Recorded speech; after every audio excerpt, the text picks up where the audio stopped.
আপনারা সকলেই জানেন যে 12 তারিখে একটা নির্বাচনের আয়োজন করা হচ্ছে। এখন এই নির্বাচন হবে কি হবে না সেটা নিয়ে কিন্তু টেনশনে আছে আমেরিকা।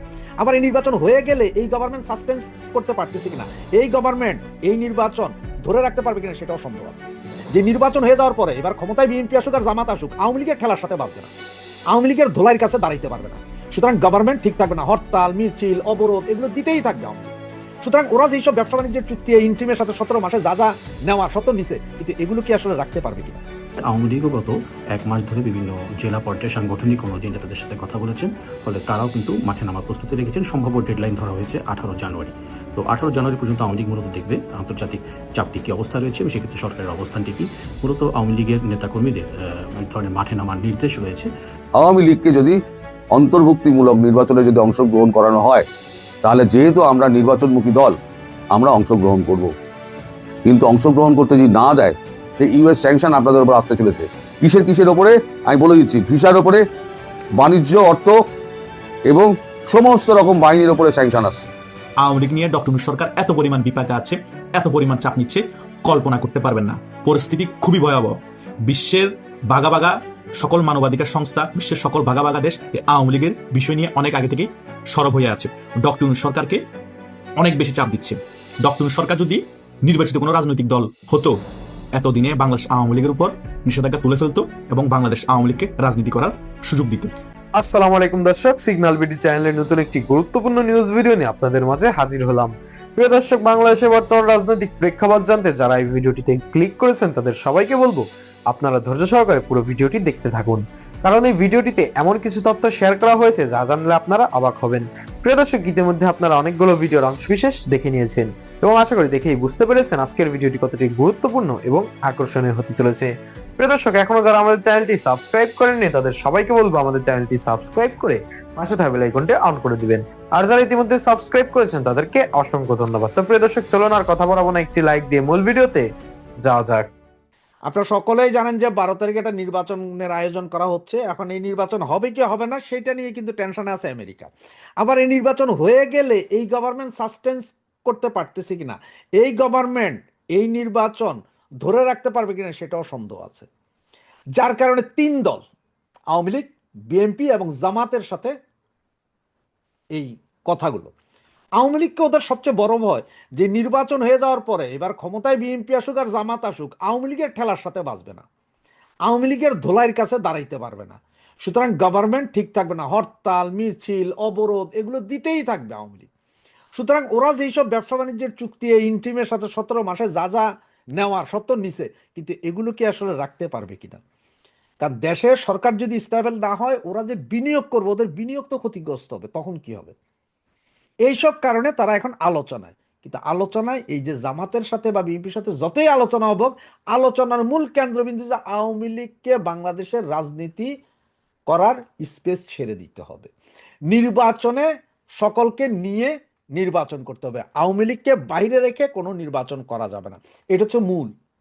কারণ আমেরিকাও ভালো করে জানে আওয়ামী লীগকে বাইরে রেখে নির্বাচন করে আপনারা 6 মাসও ক্ষমতা ধরে রাখতে পারবেন না। তো ওরা যে এই যে বন্দর নিল, পোর্ট নিল, রাস্তা নিল, ঘাট নিল, জায়গা নিল, জমি নিল, সেন্ট মার্টিন নিল, এগুলা কই যাবে। আর শেখ হাসিনার দোষ কি ছিল? শেখ হাসিনার দোষ ছিল একটাই, সেটা হচ্ছে যে উনি সেন্ট মার্টিন দিতে রাজি হন নাই, উনি বন্দর দিতে রাজি হন নাই, উনি কিনছিলেন গরিবের জন্য চাউল, উনি দিছিলেন গরিবরে বৃদ্ধ ভাতা, বয়স্ক ভাতা, পঙ্গু ভাতা, গর্ভবতী ভাতা, মহিলাদের জন্য ভাতা, এইসব ভাতা চালু করছে, মানে ভাত কাপড়ের ব্যবস্থা করছে, যে কারণে এই সরকারের পতন ঘটাইছিল এই আমেরিকা। 2024-এর আগে কিন্তু আমেরিকা একবার ক করছিল, এটা আপনাদের নিশ্চয় সবাই খেয়াল আছে। ওই সময় কি ছিল জানেন? ওই সময় আওয়ামী লীগ সরকারকে বলা হয়েছিল যে আওয়ামী লীগ সরকার এই যে সাগরের ভেতরে যে 12টা জোন যেখানে গ্যাস তেল গ্যাস উত্তোলনের যে কাজ, মানে এখানে তেল গ্যাস কি পরিমাণ আছে, উত্তোলন পেলে উত্তোলন কারা করবে, এগুলো নিয়ে একটা আলোচনা ছিল। আমেরিকার খুব ইচ্ছা ছিল যেগুলো সবগুলোর কাজই তারা দায়িত্বে পাবে। আওয়ামী লীগ সরকারও ইলেকশন আছে, সুতরাং ওই সময় কিছুই বলে নাই। যেই না ইলেকশনটা শেষ হলো, আওয়ামী লীগ সরকার 3 মাসের ভেতরে আন্তর্জাতিক দরপত্র দিল। তার মানে আন্তর্জাতিকভাবে দরপত্র যে যারা আছে সকলে আসেন, আমি এক দেশ শুধুমাত্র আমেরিকারে দিব না। কারণ আওয়ামী লীগ সরকার ভালো করেই জানতো এইসব অঞ্চলে দিলেই সেন্ট মার্টিন হারাবে। আর এটাই আমেরিকান গভর্নমেন্টের উপরে লেগে গেছিল বিশাল আতঙ্ক, যে কিরে আন্তর্জাতিক দরপত্র দিলে অন্যান্য ইয়েরা যদি আসে, এই যে আপনার অন্যান্য দেশ যদি আসে, এই দরপত্রে তো ওরা টিকবে না, তাহলে তো ওদের সবকিছু হবে না। কারণ ওরা যদি পুরো ব্লকটা যদি ওরা পায়, তাহলে ওইখানে ওদের বিভিন্ন জাহাজ, দরকার সাবমেরিন এনে রাখবো, দরকারে ওই যে 7 ফ্লিট এনে রেখে দিব, কারো কিছু করার নেই। আমরা তো তেল গ্যাস উত্তোলন করছি, দেখছি, খনন কাজ করছি। সুতরাং তখন আওয়ামী লীগ সরকারকে ফেলে দেওয়া ছাড়া তাদের কাছে আর কোনো উপায় ছিল না। কিন্তু ফেলে দেওয়ার পরে এখন ওদের ভয় হচ্ছে যে এই মৌলবাদী সরকার আবার কি করে। যদি মৌলবাদী সরকার আসে, আসে মানে হচ্ছে যে এটা এখন প্রি প্ল্যান, যে এই মৌলবাদীদেরকে আনবে হচ্ছে যে ইন্ট্রিম, তার কারণটা। এবং ইন্ট্রিম যে ইলেকশন করতে চায় না, বা ইলেকশন যদিও বা কোনোভাবে হয়, তারা আবার এই মৌলবাদীদের যেটা গ্যাঞ্জাম লাগায় রাখবে, তার একটা মূল উপাদান দেখেন। গতকালকে কি করলো একজন উপদেষ্টা, তিনি আবার আমাদের জাতীয় নিরাপত্তা উপদেষ্টা, ওনাকে নিয়ে বিমানের ডাইরেক্টর করা হইলো। ভাই, একজন উপদেষ্টা মানে মন্ত্রী, ডিরেক্টর হয় আমরা শুনছি কখনো এমপি, বা এমপিও না, এরকম লোকজন ডিরেক্টর হইতে পারে। একজন মন্ত্রী পদমর্যাদার উপদেষ্টা, উনি কেন বিমানের ডিরেক্টর হবেন? আবার নির্বাচন কমিশনের সচিবকে কেন চেঞ্জ করে বিমানে দিতে হবে? নির্বাচন কমিশনের সচিব হঠাৎ করে 1 মাস নেই নির্বাচন, তার আগে সচিব চেঞ্জ, তো নতুন সচিব এসে বুঝবো কি? আপনি যখন একটা নতুন বিয়া করলে ওই মাইয়ার চরিত্র বুঝতে, ওই মাইয়া কি চায় কি না চায় এটি বুঝতে যেমন সমস্যা হয়, মেয়েরাও সেম। যে একটা ছেলেরা হঠাৎ করে বিয়া কইরা আপনারা যেমন বুঝেন না, বুঝতে পারেন না যে এর কি পছন্দ না পছন্দ, ওই না কি জানা, ছেলেরা বুঝে না মেয়েদের কি পছন্দ না পছন্দ। সেম কাহিনী হচ্ছে যে এই নির্বাচন কমিশনের সচিব হঠাৎ করে চেঞ্জ করে 1 মাসে, তো ওই বেটা এসে বুঝবে কি? ও তো কিছু বুঝবে না। আবার ওই সচিব, নির্বাচন কমিশনের সাবেক সচিবকে নিয়ে গেছেন কোথায় আপনারা? বিমানে। আবার জাতীয় নিরাপত্তা উপদেষ্টাকে বিমানের, বাংলাদেশ বিমানের ডিরেক্টর করেছেন কেন ভাই? উনি তো মন্ত্রীর, উনি তো একজন ডিরেক্টর চেয়ে অতি উচ্চ পদে। তাহলে এইসবগুলো, তো এগুলো সব করাচ্ছে যে আসলে যে 12 তারিখ ইলেকশন হবে তার একটা নমুনা। এবং 1/11 সময় আমাদের কাছে নজির আছে, 10 দিন আগেও টোটাল নির্বাচনও বাতিল হয়েছে, উপদেষ্টা পরিষদও বাতিল হয়েছে। এখন আমেরিকা কেন তাইলে ফোন দিচ্ছে? আমেরিকা ফোন দিচ্ছে সকলকে, যে সবার সাথে কথা বলতেছে, ভাই দেখেন এর ভিতরে এখন আওয়ামী লীগ, ওই যে ব্যানারে দেখলেন যে 18 তারিখের পরে আসছে মরণ কামড়। ভাই এটা আমি বলতেছি না মরণ কামড়, আমি কোত্থেকে বলবো? আমি ক্ষুদ্র ছোট মানুষ, আমি তো আওয়ামী লীগের নেতা না, বা আওয়ামী লীগের কোনো নেতাও বলে নাই যে আপনার 18 তারিখের পরে বিশাল মরণ কামড় দিবে, আন্দোলন হবে। এটা বলছে কারা ভাই? গোয়েন্দা সংস্থা। বাংলাদেশের গোয়েন্দা সংস্থা বলছে ভাই বিশাল আন্দোলন হবে। এখন বিশাল আন্দোলন হবে, তাইলে 12 তারিখে নির্বাচনের আগে হয়তো এই বিভিন্ন কেন্দ্র, ভোট কেন্দ্রগুলো জ্বালাও পোড়াও হইতে পারে। ভাই এটা আমি বলছি না, জ্বালাও পোড়াও হইতে পারে, মানে জ্বালাইয়া পোড়াইয়া দিতে পারে। এটাও কারা বলছে? গোয়েন্দা সংস্থা। তো এখানে তো আওয়ামী লীগ কি ভাই জ্বালাও পোড়াও করে? কখনো কখনো করে না, ঠিক না? 96 সালের ওই যে ইলেকশন মনে আছে তো, বিএনপি আওয়ামী লীগ করছিল, পাবলিক করছে ভাই। এখন পাবলিক যদি আন্দোলন করে, পাবলিক যদি জুতা পিটা করে এই ছাত্রদেরকে, পাবলিক যদি বিভিন্ন ভোট কেন্দ্র জ্বালাইয়া দেয়, পাবলিক যদি বিভিন্ন নেতাদের ধৈরা দিগম্বর করে ধোলাই করে, না আমার কি করার আছে ভাই? আওয়ামী লীগের কি করার আছে? সুতরাং এই যে মরণ কামড়, মরণ কামড় ওরা বলতেছে যে আওয়ামী লীগ মরণ কামড় দিবে। এখন আওয়ামী লীগ দিবে নাকি জনসাধারণ? আসলে জনসাধারণ বলতে ওরা ভয় পায়, কারণ জনসাধারণের 90% এখন আওয়ামী লীগ। যেই বেটা এর আগে আওয়ামী লীগ করতো না, সেও কয় যে এখন আওয়ামী লীগ ভালো। যেসব মহিলাগুলো আগে বলতো না, আগে বলতো যে আওয়ামী লীগ খারাপ, তারাও এখন কয় যে আওয়ামী লীগ ভালো। মহিলাদের এখন সমস্যা হয়েছে না? এই যে হাইকোর্ট রায় দিয়ে দিল ভাই, দুই বিয়া, মানে প্রথম বউয়ের অনুমতি লাগবে না দ্বিতীয় বিয়া করতে, আবার তৃতীয় বিয়া করলে দ্বিতীয়টা তো প্রথম হয়ে যায়, সেটারও অনুমতি লাগবে না। তো মহিলারা এখন চিন্তা করতে, আয় হায় আগে পাইতাম না, আগে যাও একটা ভাতার পাইতাম, এখন তো দেখি লাঙ্গের আশা করে ভাতারও গায়েব। মহিলারও এখন বিরোধী। আবার যদি সরিয়া আইন হয়, বেত্রাঘাত পাছার উপরে যদি চলে দৌড়া, তাহলে তো আবার সমস্যা না? তো এই সব কিছু মিলে পাবলিক খেপে রয়েছে। পাবলিক খেপায়, পাবলিক আসলে মূলত হচ্ছে যে পাবলিক, এরা বুঝতেছে পাবলিক হয়তো 18 তারিখের পরে বিভিন্ন জায়গায় নেমে যাবে। ওই যে যেমন আগস্টের, জুলাই আগস্টে যেরকম পাবলিক নাকি বিভিন্ন জায়গায় জ্বালাই দিছিল, উল্টাই দিছিল, সেরকম হয়তো পাবলিক আবার জ্বালাই দিতে পারে, উল্টাই দিতে পারে, ঝুলাই দিতে পারে। এই কারণে এখন বলতেছে যে আওয়ামী লীগ করবে। কারো তো নাম দিতে হবে, এটা তো যদি বলে যে পাবলিক, তাহলে এটা শরমের বিষয় না ভাই? তো সেটা আমি বলছি না, গোয়েন্দা সংস্থা বলছে যে আওয়ামী লীগ মরণ কামড় দিবে, ইলেকশন তো টোটালি ভন্ডুল হয়ে যাবে, এমনও হইতে পারে যে এই ফেব্রুয়ারির 10 তারিখ থেকে 12 তারিখের ভিতরে যত ক্যাম্প আছে সব হাওয়া হয়ে যেতে পারে। তো এগুলো সব পাবলিক হয়তো করতে পারে, এটা আওয়ামী লীগ করবে না, পাবলিক করবে। কারণ পাবলিক মানেই এখন কিন্তু সব আওয়ামী লীগ, এটা তো মানেন যে যে কোনো পাবলিক মানেই আওয়ামী লীগ। আর জামাত বিএনপি তো আলাদা। জামাত বিএনপি গুলো জামাত বিএনপি, আর পাবলিক আম জনতা যেটা বলেন সেটা হচ্ছে আওয়ামী লীগ। সুতরাং আসতে পারে নাকি 18 তারিখের পরে বিশাল আন্দোলন, দিতে পারে মরণ কামড়। এমনও হইতে পারে যে আওয়ামী লীগ নেতারাও হয়তো বিভিন্ন জায়গায় আছে, যারা এখন আছে বাংলাদেশে, যাদেরকে আমরা জানি যে বাইরে, তারাও হয়তো বাংলাদেশে। সব কিছু মিলাইয়া একটা বজগট অবস্থায়। তবে আমেরিকার ভয় হয়েছে যে আওয়ামী লীগরে বাহিরে রাখে এই নির্বাচন করে ফয়দা হবে না, 6 মাসও টিকবেন না। সুতরাং আবারও বলি আপনাদেরকে, নো ভোট, নো ভোট। নৌকা নাই, ভোট কেন্দ্রে যাব না। কিসের তোমার হার না, ভোট দিতেই তো যাব না। আপনারা যদি মনে করেন যে সর্বত্র আওয়ামী লীগের লোকেদের আপনার প্রশাসন থেকে দূর করে দিয়েছেন, তাহলে আপনারা মূর্খের স্বর্গে বাস করবেন।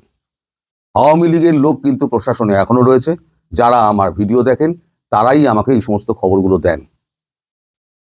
এবার ওই বসাক বাবুকে আমি বলছি, আজকে যে ঘটনা ঘটেছে, আজকের আপনি মিলিয়ে নেবেন, হয়তো আজকালের মধ্যে জামাত হয়তো প্রেস বিবৃতি দিয়ে এই ঘটনা আপনার প্রকাশ করবে। কি প্রেস বিবৃতি দেবে আমি জানি না, ঘটনা যেটা ঘটেছে সেটা আমি বলছি, এবং তারপরে বলবো শেষ অস্ত্র যেটা ব্যবহার করছে মার্কিন যুক্তরাষ্ট্র আপনাদের কপালে বাড়ি পড়ার জন্য। আপনারা সব মনে করেন তো সব হচ্ছে ভুয়ো খবর। এই ভুয়ো খবর কিনা আজকের যে ঘটনাটা ঘটেছে যেটা, সেটা আমি এবার বলছি। বলুন আমি এখানে বসে জানছি কি করে। আজকে একটা ভিডিও কনফারেন্স হয় ওয়াশিংটন ডিসির সঙ্গে, জামাতের একটা ভিডিও কনফারেন্স হয়। ভিডিও কনফারেন্সে ওপারে কে ছিলেন? জেমসন গিয়ার, বেঞ্জামিন লিঙ্ক, আর তার সঙ্গে ছিলেন জামাতের ওই আমেরিকার আর কি মুখপাত্র, তিনি ছিলেন। আচ্ছা, তারপরেতে শফিকুর রহমান ছিলেন, ও যুক্তরাষ্ট্রের জামাত মুখপাত্র তিনি ছিলেন। আচ্ছা,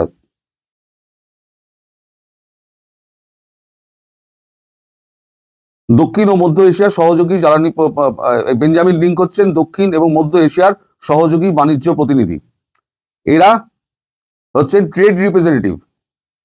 ট্রেড রিপ্রেজেন্টেটিভ হঠাৎ এখানে আসবেন কেন, কথা বলবেন কেন? এরপর তারা তারেক রহমানের সঙ্গেও ভিডিও কনফারেন্স করেন। জামাতের সঙ্গে যে ভিডিও কনফারেন্স করেছে সেটা 9:30 থেকে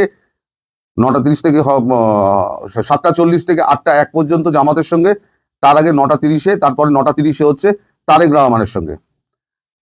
এইবারে আমি বলি, এই যে ঘটনাটা আমি বললাম, জামাতকে আচ্ছা করে ওই সমস্ত পয়েন্টের উপরে জামাতকে ধরা হয়েছে, ধরে তার কাছে জবাবদিহি চাওয়া হয়েছে শফিকুর রহমান এবং অন্যান্য যারা জামাত নেতা ছিল তাদের। কি কথা হয়েছে সেটা আমি জানি না, বলে এই নিয়ে আমি কিছু বলতে পারবো না। এবার শেষ কথাটা বলি, আপনাদের উপরে যেটা আসতে চলেছে সেটা হচ্ছে স্যাংশন। ইউএস স্যাংশন আসতে চলেছে। আমি যেটা বলেছিলাম, এভাবে চললে ইউএস স্যাংশনের মুখোমুখি হবেন। সেই ইউএস স্যাংশন আপনাদের উপর আসতে চলেছে। কিসের ওপরে আমি বলে দিচ্ছি, ভিসার ওপরে, বাণিজ্য, অর্থ এবং সমস্ত রকম বাহিনীর ওপরে স্যাংশন আসছে। ভিসার ওপরে অলরেডি চলে এসছে, তাহলে বাকি রয়ে গেল বাণিজ্য, অর্থ এবং সমস্ত রকম বাহিনীর ওপরে স্যাংশন আসছে। এবার আপনারা বলুন, জামাত আপনারা যদি সরকারে আসেন তাহলে সরকার আপনারা চালাবেন কোত্থেকে? বাইরের থেকে কোনো অর্থ আপনারা পাবেন না, কোনো শক্তি আপনাদের পাশে থাকবে না, আপনাদের অর্থনৈতিক ব্লকেড করে দেবে ভারতবর্ষ। তাহলে এইবারেতে আপনারা আপনাদের দেশ চালাবেন কি করে আপনারা ভাবুন। এই যে শেষ কথাটা বললাম, বসাক বাবু আপনাকে উদ্দেশ্য করে বলছি, আপনি একবার মিলিয়ে নেবেন এবং আজকে অবশ্যই কমেন্ট করে জানাবেন যে আপনার এই ভিডিওটা কেমন লাগলো। দেখুন, আপনারা কোথা থেকে খবর পান না পান এই সমস্ত প্রশ্ন আপনারা করেন। দেখুন, প্রত্যেকটা রিপোর্টার, সে আপনার দেশের হোক, যে কোনো দেশের হোক, আমি হই বা যে কেউ হোক, রিপোর্টার যদি হয়, সে যদি কাজের লোক হয়, সে হয় সিঁড়েল চোর। আপনার দেশের লোক ভালোবেসে প্রশাসনের লোক আমাকে ফোন করে করে খবর দেন। আমি কোনোদিনই তাদের নাম ধাম প্রকাশ করব না, কিন্তু খবরগুলো কিন্তু পরবর্তীকালে প্রত্যেক কটা সঠিক হয়। এবং আজকে যেটা আমি বললাম, আজ সকালে যেটা হয়েছে সেটাও দেখবেন যে বেলার দিকে আপনারা তার কতটা সত্য কতটা মিথ্যা সেটা প্রমাণ পাবেন। আর ইউনূস সাহেবের উপরে যেরকম চটেছেন, ইউনূস সাহেব কতদিন করতে পারবেন এই রাষ্ট্রপ্রধান হিসেবে কাজ করতে পারবেন? কারণ তারা যাওয়ার আগে ওনারা বলে গিয়েছেন 12 তারিখ যখন নির্বাচন, ফেব্রুয়ারি আপনি নির্বাচন ঠিক করেছেন, আচ্ছা দেখা যাক, লেটস সি। অনেকে বলছে যে আওয়ামী লীগ কী ধরনের প্রস্তুতি রাখছে যখন কথা হচ্ছে আওয়ামী লীগ নির্বাচনে ফিরছে কিংবা রাজনীতিতে ফিরছে। আওয়ামী লীগ মূলত 3 ধরনের প্রস্তুতি নিয়ে রেখেছে। প্রথমত আওয়ামী লীগ এখনও বিশ্বাস করে আন্তর্জাতিক যে চাপ আছে অন্তর্ভুক্তিমূলক নির্বাচনের ব্যাপারে, তা মূলত 20 জানুয়ারির আগেই তা স্পষ্ট হবে এবং সেই অনুযায়ী বর্তমান অন্তর্বর্তী সরকার প্রধান ডক্টর মোহাম্মদ ইউনূস নির্বাচনটি পিছিয়ে দেবেন মূলত আন্তর্জাতিক চাপের কাছে এক ধরনের নতি স্বীকার করি। আর দ্বিতীয় যেটি আওয়ামী লীগ ভাবছে যে যদি কোনো কারণে মূলত আন্তর্জাতিক যে চাপ রয়েছে অন্তর্ভুক্তিমূলক নির্বাচনের ব্যাপারে যদি তিনি তো উপেক্ষা করে এগোতে চান, তাহলে সেক্ষেত্রে আওয়ামী লীগও গত 1 মাস ধরে বিভিন্ন জেলা পর্যায়ে সাংগঠনিক অনুযায়ী নেতাদের সাথে কথা বলেছেন। ফলে তারাও কিন্তু মাঠে নামার প্রস্তুতি রেখেছেন। সম্ভাব্য ডেডলাইন ধরা হয়েছে 18 জানুয়ারি। তো 18 জানুয়ারি পর্যন্ত আওয়ামী লীগ মূলত দেখবে আন্তর্জাতিক চাপটি কী অবস্থা রয়েছে এবং সেক্ষেত্রে সরকারের অবস্থানটি কী। মূলত আওয়ামী লীগের নেতাকর্মীদের এক ধরনের মাঠে নামার নির্দেশ রয়েছে 20 জানুয়ারি বা 19 জানুয়ারি থেকেই। মূলত তারপরেই রাজনীতির যে ময়দান সেটি এক ধরনের সংঘাতময় হয়ে উঠতে পারে বলে নির্বাচন বিশ্লেষক যারা আছেন রাজনীতি বিষয়ে তারা মনে করছেন। ঢাকা মেট্রোপলিটন পুলিশ সহ বিভিন্ন দপ্তরেই মূলত বিভিন্ন পর্যায়ের প্রস্তুতি তারা রেখেছে আওয়ামী লীগের এই সম্ভাব্য নিয়ে যে কোনোভাবে নির্বাচন প্রতিহতের জন্য। আপনারা দেখবেন ইসলামী শাসনতন্ত্র আন্দোলন আলাদাভাবে মূলত তারা প্রার্থী দিয়েছে, এখানে একটি রাজনৈতিক কৌশল রয়েছে। তো মূলত বলাই যাচ্ছে যে দেখবেন যে যারা কদিন আগেও এই ইউনূস সরকারের প্রশংসা করছিলেন, তারা কিন্তু এখন ইউনূস সরকারের প্রশংসা করছেন না, বরং ব্যর্থতার কথা বলছেন। ডক্টর দেবপ্রিয় ভট্টাচার্য তাদের মধ্যে একজন। তিনি সরাসরি বলছেন যে সরকার দেশ চালাতে ব্যর্থ, তারা কীভাবে নির্বাচন করবে। ডক্টর বদিউল আলম মজুমদারও একইভাবে কথা বলছেন। টিআইবির আমরা দেখেছি ডক্টর ইফতেখারুজ্জামান তিনিও একই সুরে কথা বলছেন। মূলত এই 3টে জায়গায় কিন্তু একটা আন্তর্জাতিক অঙ্গনের প্রতিনিধিত্ব করে, ফলে তারা তাদের নিজের কথার পাশাপাশি মূলত সেই সমস্ত প্রতিনিধিত্বমূলক জায়গা থেকে কথাগুলো বলে থাকে। তো আওয়ামী লীগ আসলে 3 ধরনের প্রস্তুতির কথাটা যেটা বললাম, আওয়ামী লীগের নির্বাচনী প্রস্তুতিও কিন্তু রয়েছে। এটি কিন্তু তারা আমরা জানি যে 200-রও অধিক যারা পুরনো নেতা যারা ছিলেন বিভিন্ন জেলায়, তাদের নেতাদের সে সমস্ত জায়গা থেকে তাদেরকে বাদ দিয়ে নতুন নেতৃত্ব আনার বিষয়টিও রেখেছে। যদি নির্বাচন অন্তর্ভুক্তিমূলক হয় সেক্ষেত্রে প্রার্থী বাছাই আওয়ামী লীগের খুব একটা সময় নেবে না।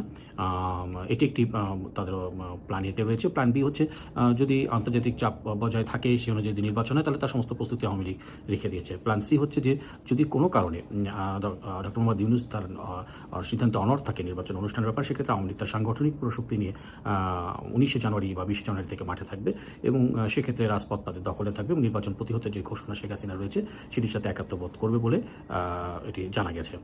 প্রিয় দর্শক, ইতিমধ্যে আপনারা আমাদের পুরো ভিডিওটি দেখেছেন। ভিডিওটি দেখে কি জানলেন এবং বুঝলেন অবশ্যই আপনাদের মূল্যবান মতামতটি আমাদের কমেন্ট বক্সে জানাতে ভুলবেন না।